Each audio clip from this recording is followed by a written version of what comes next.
हमारे देश की सरकार ने 63 साल की आज़ादी में जितनी भी कमेटियां बनाई हैं दवा के क्षेत्र में कोई निष्कर्ष निकालने के लिए, सभी कमेटियों का एक निष्कर्ष कॉमन है, वो ये कि भारत में गैर जरूरी, खतरनाक और बेकार की दवाएं खाकर जितने लोग मर जाते हैं उतने लोग तो शायद इस देश में अपनी स्वाभाविक मौत नहीं मरते होंगे। ये सभी कमेटियों का निष्कर्ष है और हर कमेटी ने भारत सरकार से एक ही बात कही है कि जल्दी से जल्दी सरकार इनके ऊपर पाबंदी लगाए, क्योंकि लोग जितने ज़्यादा बीमारियों से मर रहे हैं शायद उससे भी ज़्यादा गैर जरूरी और ख़तरनाक दवाएं खाकर मर रहे हैं।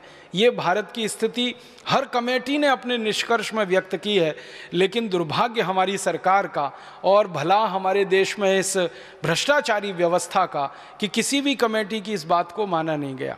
मैं कुछ दवाओं के नाम आपको सुनाना चाहता हूँ जिनको दुनिया भर की सरकारों ने बंद कर रखा है, जिन दवाओं को कोई खरीदता नहीं, दुनिया में बेचता नहीं। उनके अपने देशों में जहाँ की ये कंपनियाँ हैं वहाँ भी ये दवाएँ बैन हैं और 1-2 साल से नहीं, 20-20 साल से बैन है, 30 साल से, 40 साल से बंद हैं। वो दवाएं भारत में धड़ल्ले से बिक रही हैं, हज़ारों लाखों करोड़ों रुपए का व्यापार चल रहा है। कुछ नाम सुनाता हूँ आपको। एक दवा है, उसका नाम है बाईप्राइड। ये दुनिया में Ireland, Philippines, Oman, America, Argentina, Colombia, Germany, Britain, Canada, Brunei, Japan, संयुक्त अरब अमीरात, अबू धाबी जैसे 85 देशों में बैन है ये दवा, लेकिन भारत में धड़ल्ले से बिक रही है। इसी तरह से सीफेक नाम की एक दवा है, सिपिड नाम की एक दवा है, सीसा है, फिर सीसा प्राइड है, फिर सीसा नॉर्म है, फिर सीसा प्रो है, फिर सीसा वॉल है, फिर एस्प्राइड है, फिर एस्प्राइड एमपीएस है, फिर कैनोप्राइड है, फिर मोटेन है, फिर मोटिलैक्स है, फिर मोटिकेयर है। ऐसी पूरी लंबी सूची है, 1-2 नहीं हज़ारों दवाओं की जो भारत में धड़ल्ले से बिक रही। और हमारे देश की संसदीय समितियों ने समय समय पर सरकार के सामने ये रिकमेंडेशन किया है कि इनको बंद कर दीजिए, तत्काल बंद कर दीजिए। सरकार कहती है हाँ अभी करेंगे, कल करेंगे, परसों करेंगे, साल भर होते हैं, 2 साल होते हैं और फिर भी धड़ल्ले से ये बिकती ही चली जाती हैं और भारत के लोगों को मौत के मुंह में धकेलती जाती हैं। क्योंकि दुनिया भर के विशेषज्ञों का इन दवाओं के बारे में कहना है कि ये दवाएं किसी भी व्यक्ति को, स्वस्थ व्यक्ति को हृदयघात का शिकार बना सकती हैं। किसी भी स्वस्थ व्यक्ति के शरीर में, खून में जो भी कुछ मात्राएं हैं, जैसे प्लेटलेट्स के काउंट हैं, उनको अचानक से ऊंचा और नीचा करा सकती हैं, जिससे अंत में व्यक्ति मौत के ही मुंह में चला जाए। और कई तरह के शरीर में विकलांगता की स्थिति पैदा कर सकती हैं। 20 किस्म की विकलांगता इन दवाओं से जुड़ी हुई है। सबसे ज़्यादा हृदयघात इन दवाओं से जुड़े हुए हैं। फालतू में हृदयघात लाने में ये दवाएँ सबसे आगे हैं दुनिया में, लेकिन भारत में बिक रही हैं धड़ल्ले से। दुख है, दुर्भाग्य है हमारे देश के उन सभी मरीजों का जो इन दवाओं को खा रहे हैं और मौत के मुंह में समा जा रहे हैं। सरकार को जब भी ये सवाल पूछा जाता है संसद में कि गैर जरूरी दवाएं खाकर, बेकार की खतरनाक दवाएं खाकर हर साल कितने लोग मरते हैं, सरकार कभी भी उनका ठीक ठीक आंकड़ा नहीं दे पाती है। वो बात करते हैं हज़ारों में मरते हैं, लाखों में मरते हैं। जब सरकार को ठीक ठीक पूछा जाता है कि कितने लाख मरते हैं, तो सरकार के मंत्री का जवाब होता है कि आंकड़ा उपलब्ध नहीं है, आंकड़ा उपलब्ध नहीं है। 1991 से 2009 तक सतत संसद की लोकसभा में ये प्रश्न पूछा जा रहा है। हर साल कुछ मेंबर ऑफ पार्लियामेंट हैं जिनके मैं नाम नहीं लेना चाहता, जो सरकार को एक ही सवाल रिपीट करते हैं। करीब करीब हर सत्र में वो सवाल आ जाता है, वो यही होता है कि भारत सरकार बताए गैर जरूरी दवाओं से पिछले साल कितने लोगों की मौत हुई, भारत सरकार बताए खतरनाक दवाओं से पिछले साल कितने लोगों की मौत हुई। सरकार कहती है आंकड़े उपलब्ध नहीं। और आंकड़े क्यों उपलब्ध नहीं हैं? क्योंकि वो आंकड़े सरकार अगर जारी करे पूरे देश के सामने तो तमाचा सरकार के ही गाल पर पड़ता है। इसलिए ये कहकर छुट्टी पाली जाती है कि आंकड़े उपलब्ध नहीं है। हज़ारों में कभी बोल देते हैं, लाखों में कभी बोल देते हैं। लाख तो कुछ भी हो सकता है, 1 लाख से लेकर 100 लाख तक लाखों में आता है, फिर उसके ऊपर 1 करोड़ से लेकर 100 करोड़ तक करोड़ों में आता है, फिर उसके ऊपर 1 अरब से लेकर अरबों में आता है। तो आंकड़े हज़ारों लाखों में सरकार के द्वारा बोले जाएं तो वो शोभा नहीं देता, लेकिन सरकार जानबूझ के ये सारी जानकारी छुपा के रखती है। और हमारे देश में जानकारी को निकालना सरकार के पास से बड़ा मुश्किल काम है। कई बार सरकार क्या कह देती है कि कुछ जानकारी बहुत संवेदनशील है और उसको वो क्लासिफाइड बोलकर ऐसा कह देते हैं कि ये किसी को नहीं दी जा सकती। एक कानून इस देश में चलता रहा बहुत लंबे समय तक, जो अभी थोड़े समय पहले ही ख़त्म हुआ, ऑफिशियल सीक्रेट एक्ट। उसमें कोई जानकारी डाल दी सरकार ने तो आप पूरी ताकत लगा दीजिए, वो जानकारी निकलेगी ही नहीं बाहर। अभी थोड़े दिन से जब से ये राइट टू इन्फॉर्मेशन की बात आई है तो ऑफिशियल सीक्रेट का मामला थोड़ा ढीला पड़ा है, लेकिन राइट टू इन्फॉर्मेशन में भी कुछ जानकारी को संवेदनशील बोल के वो छुपा जाते हैं और बताते नहीं हैं। लेकिन भारत की सभी समितियां जो संसद के द्वारा बनी, मैंने उनकी रिपोर्ट्स देखी तो वो ये कहते हैं कि भारत में अपनी मौत जो मरने वाले लोग हैं उनसे ज़्यादा जहरीली दवाएं खाकर, गैर जरूरी दवाएं खाकर मरने वालों की संख्या है इस देश में। फालतू की गैर जरूरी खतरनाक दवाएं जो दुनिया के 85 देशों में बंद हैं वो यहाँ बिक रही हैं और उनका व्यापार बड़े धड़ल्ले से चल रहा है। कुछ और है, इस दवाओं के नाम हैं एक्रोमाइसिन, एक दवा 40 साल से यूरोप और अमेरिका में बंद है, यहाँ भारत में लंबे समय तक बिकती रही है। फिर कभी बंद हुई सरकार के दबाव में तो दूसरे नाम से शुरू हो गई, फिर दूसरे नाम पर बैन कराया, तीसरे नाम से शुरू हो गई, तीसरे नाम पर बैन कराया, चौथे नाम से शुरू हो गई। यहाँ तो इतनी बड़ी धांधली है हमारे देश के दवा क्षेत्र में कि एक दवा को सरकार ने जबरदस्ती ऑर्डर दे के बंद भी कर दिया तो वही दवा को नाम बदल के बाजार में फिर उन्होंने उतार दिया, थोड़ा मॉलिक्यूल में चेंज किया और उतार दिया फिर उसी को बाजार। क्योंकि कंपनियों को ये लगता है कि अच्छा धंधा और अच्छा मुनाफा उनको जरूरी दवाओं के व्यापार में न होके गैर जरूरी दवाओं के व्यापार में है, तो उसको वो क्यों छोड़ें। इसी तरह से एक्टिमॉल है, एडोल है, फिर हमारे पास अल्फा स्पिन है, अल्फा ट्रिप है, एल्जुरिल है। एक और दवा का नाम मैं आपसे बात करना चाहता हूँ, याद आ गया, निमोसुलाइड। निमोसुलाइड के बारे में सारी दुनिया के विशेषज्ञ एक बात पर सहमत हो चुके हैं कि ये बहुत खराब और ख़तरनाक दवा है। ये जितने लोगों की जान बचाती है उससे ज़्यादा तकलीफ़ में डाल देती है। इसलिए स्वीडन ने इसको बैन किया सबसे पहले, स्पेन ने इसको बैन किया, डेनमार्क ने बैन किया, नॉर्वे ने बैन किया, फिर उसके बाद पुर्तगाल ने बैन किया, फिर दुनिया भर के ऐसे 85 देशों में ये निमोसुलाइड बैन हो गई। लेकिन भारत में धड़ल्ले से बिक रही है और हमारे बहुत सारे मेडिकल प्रैक्टिशनर इसको अपनी प्रिस्क्रिप्शन स्लिप पर बहुत ज़्यादा पैमाने पर लिख रहे हैं। एनाल्जिन नाम की एक दवा आप जानते हैं, दुनिया भर के विशेषज्ञों ने सबसे ज़्यादा ऑब्सोलीट जिसको करार दे दिया कि इससे ज़्यादा फालतू की और बेकार की दवा नहीं हो सकती है, वो एनाल्जिन की हमारे देश में साल की बिक्री लगभग 35 से 40 करोड़ रुपए की है।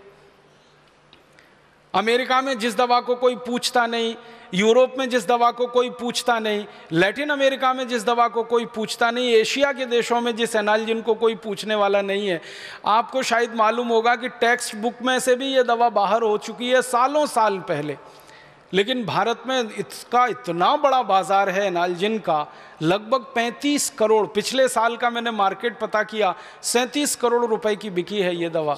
और ये ऑफिशियल है, आपको हर बार मैं ये कह रहा हूँ कि आंकड़े जो हैं वो सरकार जो रिलीज़ कर देती है, जो अनऑफिशियल है, गैर कानूनी तरीके से ये बना के बाज़ार में बेची गई होगी, उसके बारे में हम अंदाज़ा नहीं लगा सकते। निमोसुलाइड का मार्केट जहाँ सब बंद हो रहा है दुनिया में, यहाँ धड़ल्ले से चल रही है। एनाल्जिन का मार्केट जहाँ दुनिया में बंद है वो भारत में धड़ल्ले से चल रही है। आपको बड़ी हंसी आएगी सुनकर कि अमेरिका की कई कंपनियां, उनमें से एक कंपनी विशेष रूप से एक दवा यहाँ बेच रही है, उसका नाम है विक्स। भारत में एक छोटा सा सर्वे किया था हम लोगों ने, और वो सर्वे ये किया था कि किसी भी केमिस्ट के काउंटर पर बिना डॉक्टर के प्रिस्क्रिप्शन के सबसे ज़्यादा बिकने वाली दवाएं कौन सी हैं। इसका एक छोटा सा सर्वेक्षण किया था, हम लोगों ने एक टीम बना के काम किया था। पता चला कि बिना डॉक्टरी प्रिस्क्रिप्शन के किसी भी केमिस्ट की दुकान से सबसे ज़्यादा जो एक ब्रांड नेम बिक रहा है वो यही है, विक्स। गले की खिचखिच, विक्स की गोली, सर्दी खांसी जुकाम, विक्स ले लो, इसमें तो विक्स ले लो, उसमें तो विक्स ले लो, ऐसा धड़ाधड़ विज्ञापन ये करते हैं। और सारे देश के लोगों का दिमाग ऐसे बनाया हुआ है कि सर्दी खांसी जुकाम सीधे विक्स में जाओ, और गले की खिचखिच हो जाए तो विक्स खाओ, तो इसके लिए विक्स लगाओ, तो उसके लिए विक्स लगाओ। अकेला एक ब्रांड नेम सबसे ज़्यादा बिक रहा है।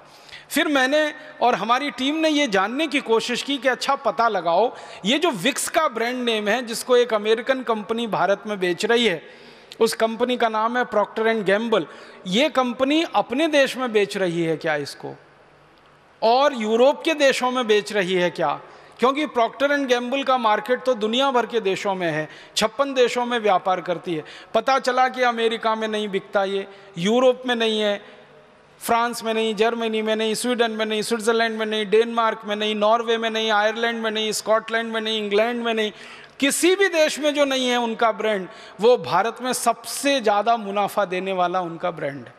प्रॉक्टर एंड गैम्बल के एक अधिकारी को मैंने पूछा था कि आपके जितने भी ब्रांड हैं भारत में सबसे ज़्यादा मुनाफा कौन देता है, तो उन्होंने कहा बाकी तो घाटा देते हैं, मुनाफा तो खाली विक्स देता है। बाकी तो घाटा देते हैं, मुनाफा तो विक्स देता है, तो बाकी का घाटा विक्स के मुनाफे से वो पूरा कर लेते हैं, और इतने धड़ल्ले से सारे देश में ये बिक रहा है।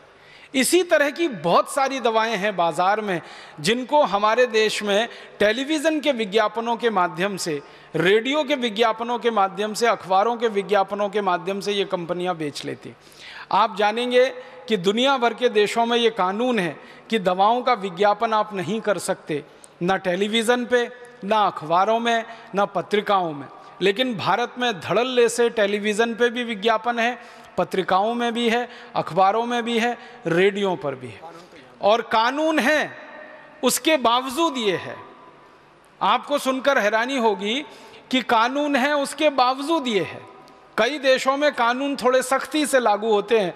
सिंगापुर जैसा छोटा सा देश है, हमारे पड़ोस में है, कानून वहाँ भी है, कानून भारत में भी है, लेकिन सिंगापुर में मजाल क्या कि कोई कंपनी टेलीविज़न पे अपना विज्ञापन कर दे किसी दवा का और वो वहाँ मार्केट में रह पाए, सवाल ही नहीं उठता। छोटा सा देश है, इतनी सख्ती से इस कानून को लागू करता है, लेकिन हमारा इतना बड़ा देश, इतना बड़ा लोकतंत्र, इतनी बड़ी सरकार, इतनी बड़ी फौज हमारे एडमिनिस्ट्रेशन की, पुलिस की, इसको लागू ही नहीं करा पाती। तो ऐसी बहुत सारी दवाएं हज़ारों की संख्या में फालतू में बाज़ार में बेची जा रही हैं। तो आप बोलेंगे हम क्या कर सकते हैं?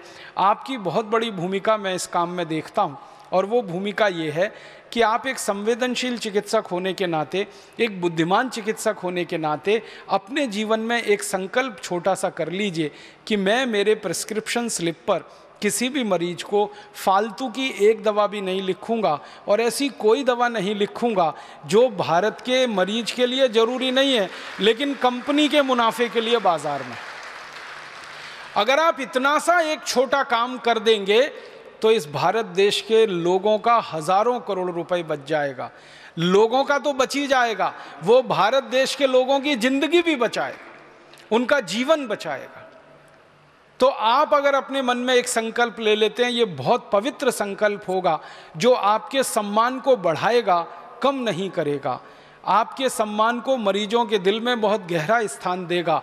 आप उनके दिल में हमेशा के लिए बैठ जाएंगे अगर एक छोटा सा काम आप कर लें।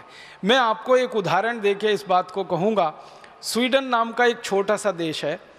स्वीडन नाम के देश में 1980 के दशक में थोड़े से कानून में ढीलापन आ गया और विदेशी कंपनियों ने मार्केट को भर दिया। वहाँ स्वीडन के बाज़ार में अंधाधुंध गैर जरूरी दवाएं, फालतू की दवाएं बाज़ार में आ गई। जिन दवाओं से लोगों की मौत हो रही थी, ऐसी दवाएं धड़ल्ले से बिकने लगी। एक दवा है, उसका नाम है क्विलोक्विनोल। ये जो है सबसे ज़्यादा 1980 के दशक में स्वीडन और आसपास के देशों में बेची जा रही थी, और एक बहुत बड़ी विदेशी कंपनी इस दवा के धंधे में लगी हुई थी। स्वीडन में एक बहुत संवेदनशील चिकित्सक ने झंडा उठाया, बहुत संवेदनशील चिकित्सक, उन्होंने एक झंडा उठाया। उनका नाम था डॉक्टर ओले। उन्होंने कहा कि हमारे देश के बाज़ार में, स्वीडन तो बहुत छोटा सा देश है, कोई बहुत बड़ा देश नहीं है, आबादी बहुत कम है, भारत के एक ज़िले से भी छोटा है, लेकिन वहाँ के एक संवेदनशील चिकित्सक जिनका नाम था डॉक्टर ओले, उन्होंने ये झंडा उठाया कि मेरे देश के लोगों को ये फालतू की दवाएं खानी पड़ें, लीवर खराब हो उनका, किडनी खराब हो जाए, मौत के मुंह में चले जाएं, लाखों करोड़ों रुपया स्वीडन से विदेशों में हस्तांतरित हो जाए, ये तो नहीं चलने दूंगा। तो उस एक चिकित्सक ने स्वीडन के चिकित्सकों को समझाना शुरू किया। धीरे धीरे एक संगठन बना। उस संगठन में 3000 डॉक्टर शामिल हो गए और 3000 डॉक्टरों ने मिलकर डॉक्टर ओले के साथ एक संकल्प ले लिया। उन्होंने संकल्प लिया 3000 डॉक्टरों ने कि हम में से कोई भी दवा कंपनी की कोई भी दवा इसलिए नहीं लिखेगा कि वो मार्केट में है। हम दवा लिखेंगे तब जब मरीज की बहुत ज़्यादा ज़रूरत होगी। वो अगर ज़रूरत नहीं है तो मरीज को कहेंगे कि आप बिना दवा के ही ठीक हो सकते हैं और आप अपने जीवन में इतना इतना सा कर लीजिए। तो उन्होंने कहा कि सिर्फ ज़रूरी दवाओं का ही प्रेस्क्रिप्शन लिखेंगे, फालतू गैर जरूरी दवाओं का प्रेस्क्रिप्शन पूरी तरह से ख़त्म कर देंगे। और उन्होंने क्विलोकिनोल से शुरुआत की। आप जानते हैं क्विलोकिनोल के जैसी नज़दीकी एक दवा है मैक्सोफॉर्म और एक है एंट्रोबायोफॉर्म। तो मैक्साफॉर्म, एंट्रोबायोफॉर्म, क्विलोकिनोल, उन्होंने एक लिस्ट बनाई और 3000 डॉक्टरों के सभी क्लिनिक में वो लिस्ट चिपका दी गई और सभी डॉक्टरों को कहा गया कि प्रिस्क्रिप्शन लिखते समय इस लिस्ट को ध्यान में रखें। परिणाम ये हुआ, 1980 में ये आंदोलन शुरू हुआ। 1984 तक आते आते स्वीडन के बाजार से सारी गैर जरूरी दवाएं बिकना बंद हो गई। एक चिकित्सक ने हिम्मत दिखाई, उसने अपने सहयोगी चिकित्सकों को तैयार किया, उनकी सेंसिटिविटी को थोड़ा और बढ़ाया, ज़्यादा सेंसिटाइज किया। इंटेलिजेंसी तो सभी चिकित्सकों में होती है, सेंसिटिविटी बढ़ने की बात है। संवेदनशीलता उनकी बढ़ती गई और एक दिन आकर उन्होंने संकल्प ले लिया। फिर उनका दूसरा संकल्प ये था कि हम 3000 डॉक्टरों का ये जो संगठन है, इस संगठन में आगे भी दूसरों को शामिल करते रहेंगे अगर वो हमारे इस विचार पर चलेंगे। धीरे धीरे संख्या बढ़ती गई। फिर ये आंदोलन स्वीडन से निकल के डेनमार्क में चला गया, डेनमार्क से निकल के फिर नॉर्वे में चला गया, नॉर्वे से निकल के फिर जर्मनी, फ्रांस में चला गया और एक बहुत बड़ी संस्था बन गई। अब वो संस्था वहाँ काम करती है, उनका नाम है डॉक्टर्स विदाउट फ्रंटियर्स। और वो मिलके पूरे के पूरे यूरोप के ये नॉर्डिक कंट्रीज़ जो कहे जाते हैं, इनमें एक ही अभियान चला रहे हैं और उसमें पूरे सफल हैं कि एक भी फालतू की गैर जरूरी दवा और ख़तरनाक दवा उनके बाज़ार में बिक नहीं सकती, क्योंकि उसका वो प्रेस्क्रिप्शन करते नहीं हैं। सारी दवा कंपनियां उन डॉक्टरों को लालच दे के परेशान हो चुकी हैं, बहला फुसला के परेशान हो चुकी हैं, लेकिन वो डॉक्टर झुकते नहीं हैं। उनकी इज्जत, उनका सम्मान वहाँ के मरीजों में दिन प्रतिदिन बढ़ा है। और एक अच्छी बात बताऊं कि ये सारे डॉक्टरों की जो प्रैक्टिस है, उसके बारे में जब उनसे पूछा गया अनेक बार कि आपकी प्रैक्टिस का क्या हुआ, आपने जब ये फालतू गैर जरूरी दवाएं लिखना कम किया तो कंपनियों ने आपको पैसे देना, कमीशन देना बंद किया, वो तो आपकी कमाई कम हो गई। तो सभी डॉक्टर कहते हैं पहले से ज़्यादा बढ़ गई। क्यों? तो वो कहते हैं कि पहले जो मरीज हमारे ऊपर शक करते थे, आशंका करते थे, अब वो भी भरोसा करने लगे हैं, इसलिए हमारे पास अब ज़्यादा पहले से मरीज आने लगे। ये डॉक्टर्स लोगों के समूह में डॉक्टर ओले का अभी तो स्वर्गवास हो गया है। उनके स्वर्गवास के पहले उनका एक लंबा इंटरव्यू आया था। उस इंटरव्यू में उनसे पूछा गया था कि जब से आपने ये अभियान शुरू किया फालतू गैर जरूरी दवाओं के बहिष्कार का, आपकी अपनी निजी आमदनी के बारे में बताइए, वो कहाँ पहुँची है।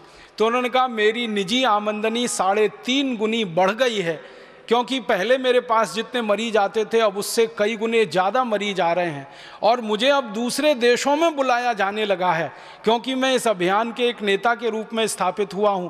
तो आसपास के 20, 22, 25 देशों में मेरी विजिट होती है और वो लोग मुझे बिल्कुल भगवान के बराबर का दर्जा देते हैं कि ऐसे ईमानदार डॉक्टर की दुनिया को ज़रूरत है। मेरा आपसे एक निवेदन है कि स्वीडन में डॉक्टर ओले हो सकते हैं तो भारत में भी ऐसे सैकड़ों, हज़ारों, लाखों डॉक्टर ओले हो सकते हैं, क्योंकि हम भी वैसे ही हैं जैसे वो हैं। हमारी संवेदनशीलता भी उतनी ही है जितनी उनकी है, हमारी बुद्धिमत्ता, इंटेलिजेंसी भी उतनी है जितनी उनकी है। बस हमको एक दिशा लेकर काम में लग जाने की ज़रूरत है, बाकी तो सब पीछे पीछे चल पड़ेगा। तो आज आप सब चिकित्सक बंधुओं से, बहनों से मैं एक ही निवेदन करना चाहता हूं कि आप अपने जीवन में एक छोटी सी शुरुआत करिए और वो शुरुआत यहीं से करिए कि फालतू की गैर जरूरी बेकार की दवाएं हम मरीज को लिखेंगे नहीं, और कोई मरीज आग्रह करेगा तो उसको समझाएंगे, डिस्करेज करेंगे। तो ये कंपनियों का इतना बड़ा जो नेटवर्क खड़ा हुआ है, हज़ारों करोड़ रुपए का जो मुनाफे का उनका चक्र चल रहा है, जिसमें हज़ारों प्रतिशत के मुनाफे वो लूट रहे हैं, ये एक झटके में टूट सकता है। हमारी सरकार तो इस चक्र को तोड़ नहीं पाएगी जब तक कि कोई ऐसी सरकार ना आ जाए जो बहुत ईमानदार हो और भ्रष्टाचार को जड़ मूल से मिटाने के लिए कटिबद्ध हो। ऐसी कोई सरकार आ जाए तो वो एक झटके में कर सकती है, लेकिन जब तक वो सरकार नहीं आती तब तक हम हाथ पे हाथ धरे नहीं बैठ सकते। हम अपने जीवन से एक छोटी सी शुरुआत कर सकते। मुझे आपसे ये एक बात कहनी है कि फालतू की गैर जरूरी दवाएं आप प्रिस्क्राइब करना बंद कर दीजिए। आप अपने कॉन्शियस से, अपने अंतरात्मा से ये पूछ लीजिए कि जिन दवाओं को मैं मेरी पत्नी को नहीं लिख सकता, मेरी बेटी को नहीं लिख सकता, मेरे भाई को नहीं दे सकता, मेरी माँ को और पिता को जो दवाएं मैं नहीं खिला सकता, वो दवाएं किसी दूसरे मरीज के लिए मैं क्यों लिख रहा हूँ।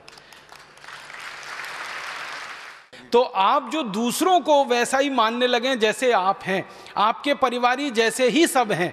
अगर हम अपने आप में ही पूरे समाज की छवि देखना शुरू करें और पूरे समाज की छवि अपने परिवार में देखना शुरू करें कि ये मरीज भी मेरे भाई बहन सरीखे हैं, मेरे माता पिता सरीखे हैं, मेरे बेटे बेटियां सरीखे हैं, तो आपके हाथ रुक जाएंगे, आप वो प्रिस्क्रिप्शन नहीं लिख पाएंगे और उसी दिन से आपके जीवन में एक नए अध्याय की शुरुआत होगी। और वो नया अध्याय आपको हो सकता है भारत का डॉक्टर ओले बना दे, भारत में कोई दूसरा, तीसरा, चौथा ऐसा क्रांतिवीर पैदा कर दे। मैं आपसे कहाँ से शुरू करें इसको, तो एक सरल संकेत करना चाहता हूँ। हमारे भारत के देश में जो फालतू गैर जरूरी दवाएं बिक रही हैं उनमें बहुत बड़ी मात्रा है हेल्थ टॉनिकों की। उनके कुछ ब्रांड नेम हैं, जैसे बूस्ट है, हॉर्लिक्स है, प्रोटीनेक्स है, बॉर्नविटा है, मोल्टोवा है। फूड सप्लीमेंट्स के रूप में आप उनके अलग अलग ब्रांड नेम जानते हैं। यहीं से शुरुआत करिए, क्योंकि इनमें से किसी की भी गरज और ज़रूरत हमारे देश के नागरिकों को नहीं है। आप पूछेंगे क्यों जी? बूस्ट में जो कुछ है, प्रोटीनेक्स में जो कुछ है, बॉर्नविटा में जो कुछ है, मोल्टोवा में जो कुछ है, वो पता है 300 रुपये किलो का है, 250 रुपये किलो का है, 280 रुपये किलो का है, 350 रुपये किलो का है, 400 रुपये किलो का है। अब 400 रुपये किलो का, 350 रुपये किलो का किसी को हेल्थ टॉनिक या फूड सप्लीमेंट आप खिलवा रहे हैं या लिख रहे हैं, उससे अच्छा ये है कि उसको कह दीजिए मूंगफली खा लो। मूंगफली के साथ थोड़ा कुछ मकई खा लो, कुछ जौ ले लो, कुछ चना खा लो, गुड़ ले लो थोड़ा सा, तो गुड़ मूंगफली खा लो, गुड़ चना खा लो, गुड़ जौ का सत्तू खा लो, चना गुड़ मूंगफली तीनों मिला के खा लो। ये आसानी से उपलब्ध है, बड़ी कीमत नहीं है इनकी, बहुत सस्ती कीमत में ये सब चीज़ है। और अगर किसी की हैसियत है कि वो 400 रुपये किलो का हेल्थ टॉनिक खा सकता है, तो उसको कह दो 400 रुपये किलो का बादाम ही खा लो। कचरा क्यों खाता? काजू खा लो, काजू नहीं है तो बादाम, मुनक्का, किशमिश, मखाने, जो भी आपको समझ में आता है आसानी से उपलब्ध है वो खिला दो। और आंवला का रस ले लो, एलोवेरा का रस ले लो, गिलोय का काढ़ा बना के पी लो, गिलोय का सत ले लो, ये सब खून की कमी को खत्म करने वाले। गाजर ले लो, अमरूद में जितना आयरन है आप जानते हैं उतना सेब में भी नहीं। केला है, अमरूद है। भारत में तो ऐसी व्यवस्था है कि जो फल जितना सस्ता उतना ही ज़्यादा भरपूर विटामिन से और उतना ही ज़्यादा वो पोषक तत्वों से भरपूर। हाँ, केला सस्ता है, अमरूद सस्ता है, आंवला सस्ता है, ये सब हैं। तो आप मरीज को बस थोड़ी सी दिशा बदल दो उसकी, क्योंकि उसके दिमाग में भूत सवार है कि बूस्ट से ही उसके बेटे को ताकत आने वाली है। वो रोज विज्ञापन देखता है टीवी पर, सचिन तेंदुलकर की शक्ति बूस्ट, राहुल द्रविड़ की शक्ति बूस्ट, तो किसी और वीरेंद्र सहवाग की शक्ति बूस्ट, धोनी की शक्ति बूस्ट। तो वो रोज देख रहा है टीवी पे, क्योंकि क्रिकेट मैच चल रहा है तो ये विज्ञापन सबसे ज्यादा आ रहा है। तो उसके दिमाग में बैठा हुआ है कि बेटे को तेंदुलकर ही बनाना है, तो बूस्ट खा के ही संभव है। और उन्होंने बचपन में कभी नहीं खाया। और मजे की बात यह है कि ना तेंदुलकर ने कभी बूस्ट खाया, ना सहवाग ने कभी बूस्ट खाया, ना धोनी ने खाया, न किसी दूसरे क्रिकेट खिलाड़ी ने। ये सब जो पैदा हुए वो किसान परिवार में हुए और गरीब थे, और ये साधारण चीजें खा के ही ताकतवर बने, और इनके क्रिकेट के शॉट